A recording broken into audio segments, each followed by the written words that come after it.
Hello and welcome. This is going to be the start of a series of probably shorter videos than usual, where I am introducing you to the apps that I'm using on my iPad. I have an old iPad 2. It runs on iOS 9 point something, I think. It is many years old, but it still works fine. And it can run most of the apps available.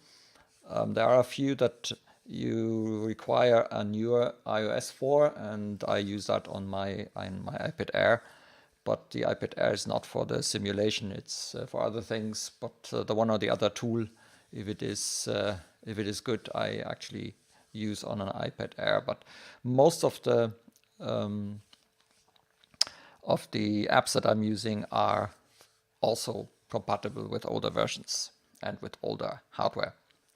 Okay, and the one that we start with is called SkyMet Free. There is a pro version, so you can do in-app purchases, so to get additional services. I don't use this in SkyMet. I use the free version because it's very practical app to give me weather information, real weather information, real world weather information. And let me quickly show you how that looks. So that's SkyMet. It's basically a big map, and on that map it just happened to be in Africa at the moment. So let's maybe go somewhere else. Let's go to Munich. All right, so there's Munich. You can select your airport with the ICAO code, and it would then display all the relevant information for Munich. You can choose to have raw data. Then it would give you the metas and the TAFs in the encoded form. Or if you want it a bit easier, and if you're not that used to reading metas and TAFs, you can have the same thing also in clear form, like 250, wind is 250 degrees with 5 knots, 10 kilometers or more when I look out of the window. Yep, that sounds about right. And the meta is, wind coming from the west. And we have some broken clouds at 4,800. Yeah. Temperature is, that's Fahrenheit. I think I can switch this. You can see that this is probably coming from the States. But as far as I remember, I can actually give temperature in Celsius and pressure.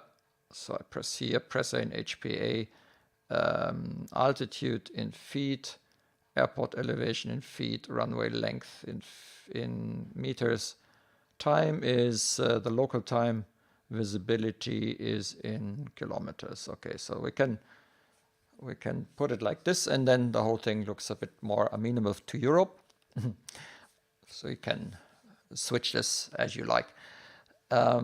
So we have broken clouds at 4,800 feet, 14 degrees. The dew point is 10 degrees, 1,027 hectopascal, and there's no significant changes. The trend. And it also gives you the runways, 08 left. It has 6 knots side wind from the right. And in the case of 26 right and 26 left, we have a 6 knots side wind sort of component coming from the north in that case, or from the right. And it in the center, I'm not sure what that in the middle is, at 3,999 meters. I think that's the center of the runway, or is that the length? It could be the length of the runway. So that's that. Then you can also check NOTAMs. There are no available here, and there's also webcam in some cases that you could call. So there we could see Freising. Or this is the next one is in the middle of Munich. That's the Marienplatz. in Freising, actually not in Munich. So it's near the airport. Freising is a city near the airport, and you can have a look at various. Erding is also something near the airport, and you can see the weather is actually is sunny. It's cool. This is the Allianz Arena in Munich. So yeah, that's actually, it is quite nice. As I say, there's a free version. I think you can get a professional version which offers additional services that I don't require. So I did not spend money on that. Now, there are quite a number of additional options when you click on any of these. So you can turn on or off clouds, cloud depiction, wind depiction, SIGMETs, as a significant meteorological sort of conditions, pilot reports. So if there are pilot reports of pilots in the vicinity, you will be able to see them. There are clouds and ice, and images and charts. So if we go here, you can actually call up the weather charts from certain areas, such as we take ICAO Area C, which is Europe and Africa, and you can actually see here, this is the satellite sort of chart of Europe and Africa, and you can see there is a cloud system over the British Isles, and there are some clouds in the south of Germany. So we have a slight cloud cover, but it's nothing significant. And if you go down here, it's the significant weather charts. So for Europe and Africa, for example, you can see here things like any kind of frontal systems with their altitude, and like cloud areas where there is occasional embedded CB, means that there could be actually cumulus clouds and potentially also thunderstorms in the area, and they give you the significant weather conditions in the particular areas. You can read them here.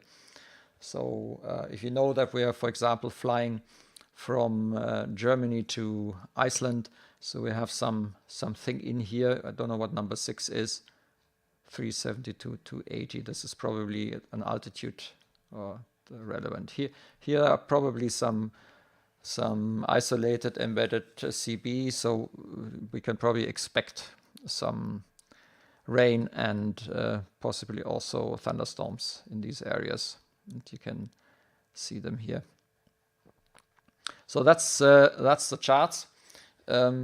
We can also, this is the altitude. So this is a bit weird, but you have to pull this. So if you want to see what the weather is and the winds are like in flight level, let's say 330, okay, then you can see that here. It gives you those wind symbols. That one here being rather strong. So the more little, unfortunately I can't zoom this at the moment, the more of these strokes you have, the stronger the wind is. So we have some strong winds in the Alp region of Garmisch-Partenkirchen, Innsbruck, and also Munich. There seem to be a bit of wind. It's possibly Föhn.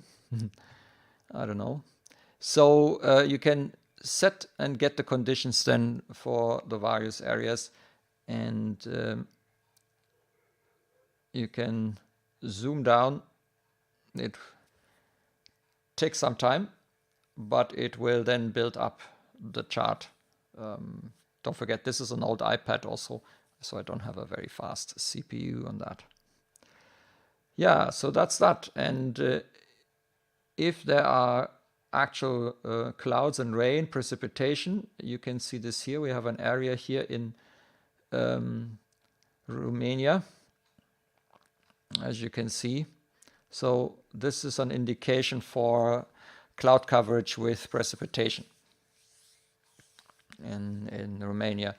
So there's quite a bit of cloud cover in that area.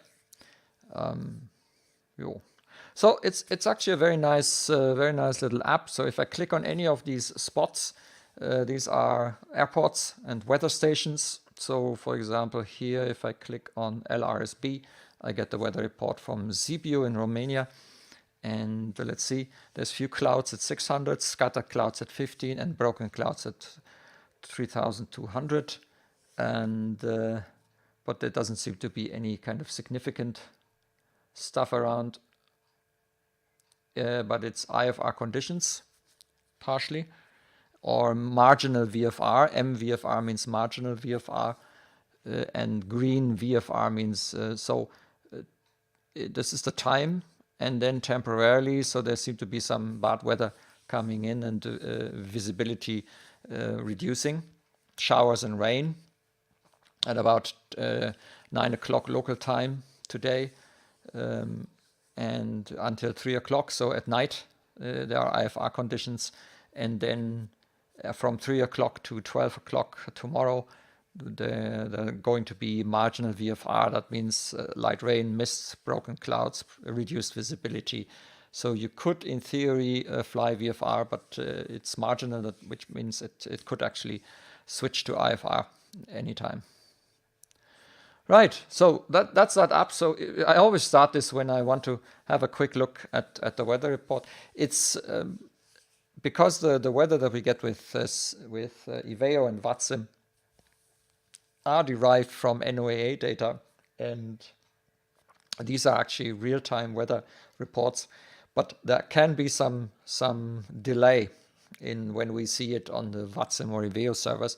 So sometimes I see discrepancies between what I have here and what I have on VATSIM or Iveo servers, but all in all, in most cases, they do match quite okay. And so it's a little tool. It doesn't cost anything, so you need an iPad, obviously, in order to run this, but it doesn't cost a penny if you don't get yourself the Pro version.